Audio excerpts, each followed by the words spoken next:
Hi there, Scott from Wessex Blaze, and I'm going to do a review at the moment of a flashlight. And this one's been sent to me by Olight. It is the S1A baton. It's powered by an AA cell. I'll get into the details in a minute. There's one thing for me that was new to learn about it. It's a lithium ion cell. There's a magnet in the cap to pull it out. I'll do it to the close-up camera. The butt cap is magnetic, and it just pulls it out. So it's a really sweet move on that, the magnet in the base of the cap. But the lithium ion cell is not rechargeable. So for me, that was something to learn. My lad being a photographer, he's aware of these things. They're just for high performance. So his flash gun gives 120 flashes as opposed to maybe 60 or 70 of another form of AA battery, but these aren't ones that you charge up. So I'm glad I learned that, because I was planning on being able to recharge this as a lithium ion rechargeable. Okay, this is not. This is a lithium ion AA battery for higher performance from this size of power pack. So that was something to learn from me. So it's a good job I didn't put it in the charger. I've been using this now for at least a week, and I would put it down the elasticated pouch on the side of a Leatherman pouch on my belt. A little bit different to begin with, because it's not power on the butt, it's on the side, but the use of it is very simple. You press the button and it cycles through. So you press the button and it goes low, medium, high, low, medium, high. So to access turbo, off, you just have a double click. So there it goes. It's a bit hit and miss for me. So that's turbo, which is insane. If I go down to there for the close-up camera, medium, high, low, medium, high, and obviously to you press the button.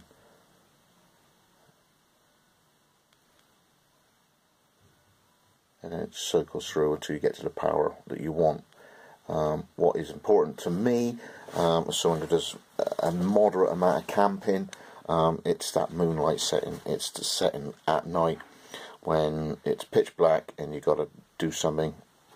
The tent's collapsed under snow, and that first setting is moonlight, which is for me a good idea, because you don't want to be blinded when you turn it on pitch black. You don't want the highest setting when you turn it on initially, so you got to remember to go and cover it up with your hands. The actual torch itself is a step up from the average sort of flashlight that I've reviewed over the years. There's a really nice inner bevel ring here. It's like anodized blue.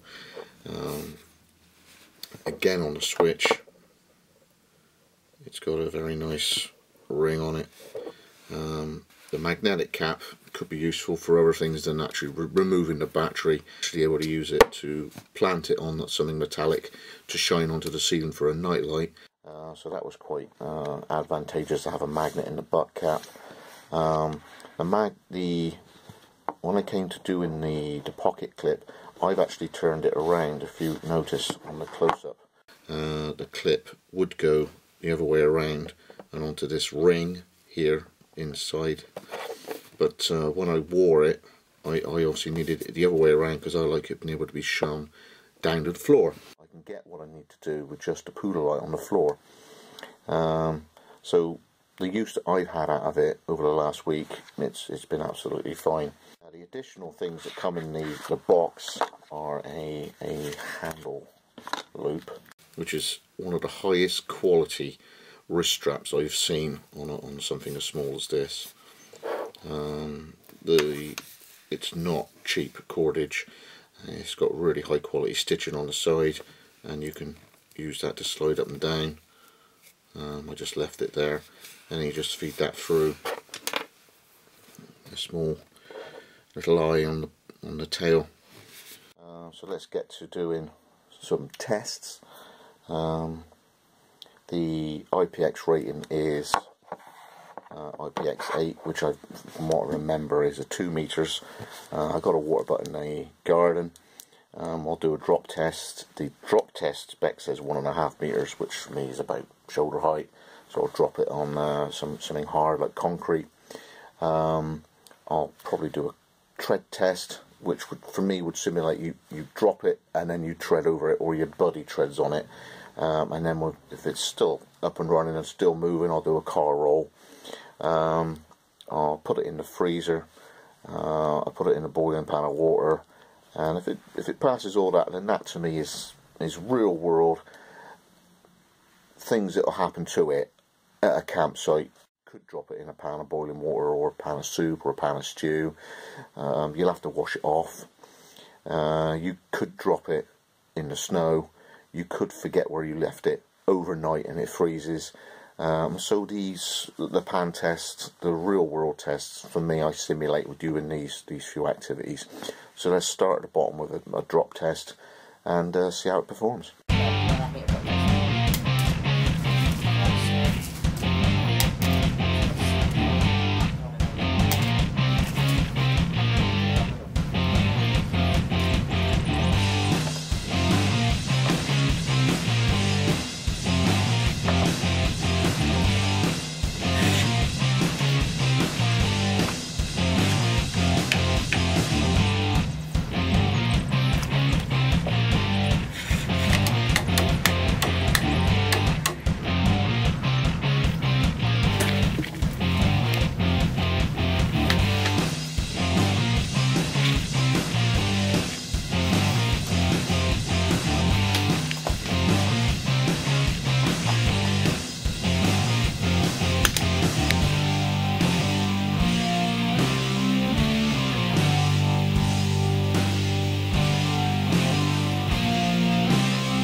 So, literally coming in from the car roll test, these are all the marks that's on it.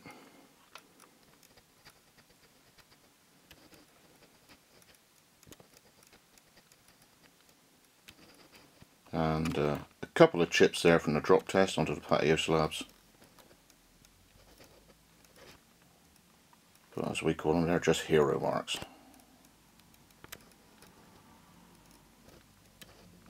Right, so the Olight S1A is basically took everything I've thrown at it. The link for purchase in the UK will be underneath, as will a link for the rest of the world for all the viewers who aren't in the UK. So from an AA powered mini flashlight for EDC, prepping, bushcraft, dog walking. Very useful, very tough. I like the power options. You've got a very low, a useful medium, and the high. You can easily light the path at night. I've used it bombing around, going to the workshop at night, and I haven't bothered turning the lights on. So it's the high is a very, very useful setting. And as I say, to have a moonlight setting rather than a moderate low, I'd much rather have a moonlight, a useful moderate sign, sort of medium, and then a very useful high. So this is the Olight S1A baton, and so far after a week's use, it's very useful. For me, ideally, it would have a butt cap, but on this model the side button has never given any problems. It's just in my usage in a Velcro slip it's a little bit awkward to access, and of course for my personal preference for a butt cap, doesn't rule it out for anybody else who prefers a side switch. It's a very nice side switch anyway. When it comes to the construction of it, there's less circuitry at this end, or the business end in terms of the circuitries at this end, so you haven't got to split the hardware at both ends of the torch. This is all the technologies at this end, so obviously that's its design, but I'm very, very pleased with it. Thanks for joining me again.